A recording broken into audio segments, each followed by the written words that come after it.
Баршаңызға сәлем. Бүгін біз ерекше дәмді әрі еш жерде жоқ пирог, яблочный пирог бізде дайындаймыз.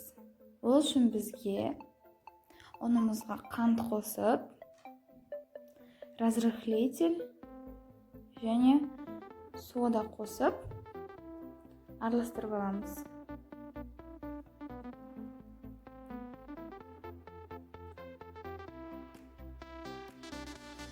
Енді сәл ғана жұмсартылған сары май қосамыз. Қатты еріп кетуге де болмайды. Енді осының барлығын жақсылап араластырып, крошка қыламыз. Крошка болған соң, үстіне бір жұмыртқа мен қаймағымызды қосамыз.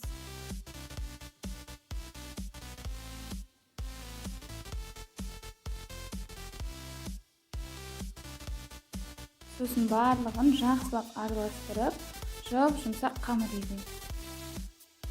Егер қамыр қолдарыңызға жабысса, кішкене ұн қосып жіберуге болады. Жұмсақ қамырымыз егедік. Енді оны пакетке салып, холодильникке 20 минутқа қойып қоямыз. Қамырымыз 20 минут тұрғанша ортасына начинка дайындаймыз. Бізде біріншісі алма начинка, оған алмаға қант, крахмал қосамыз. Және де араластырамыз.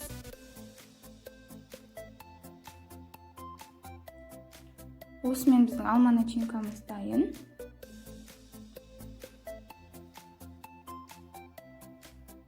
Екінші начинкамыз сүзбелі начинка, оған да қант пен крахмал және де жұмыртқа қосып блендермен еземіз.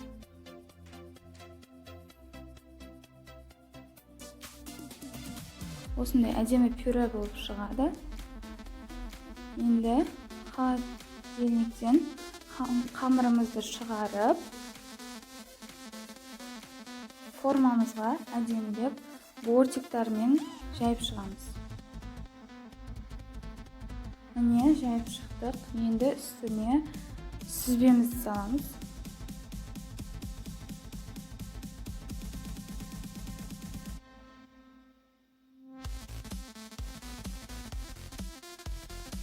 Сүзбемізді салып болғаннан кейін бір келкі қылып жайып шығамыз.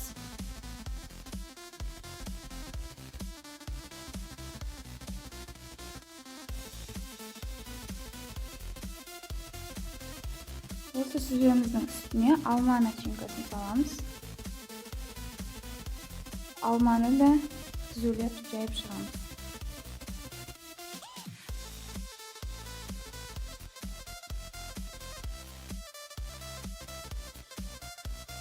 Енді осы пирогымызды 180 градуста 25 минут пісіріп аламыз.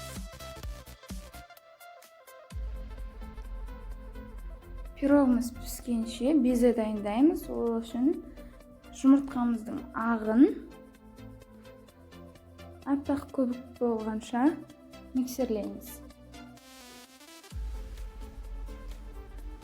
Осындай аппақ көбік болып көпірген кезде үстіне қант қосып араластырамыз. Беземіз дайын. Енді осы беземізді 25 минут піскен пирогымыздың үстіне құямыз.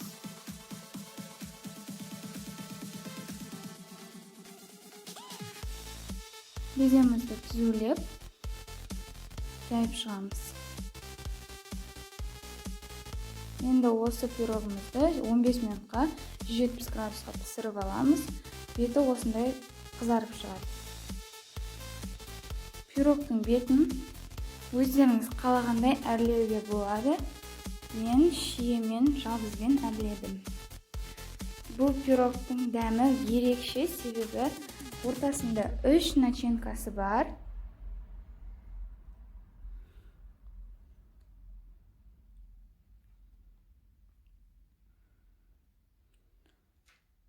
Қамырының дәмі өте керемет.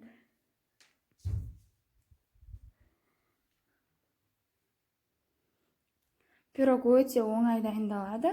Менімен бірге болғандарыңызға рахмет. Каналға жазылып кетіңіздер.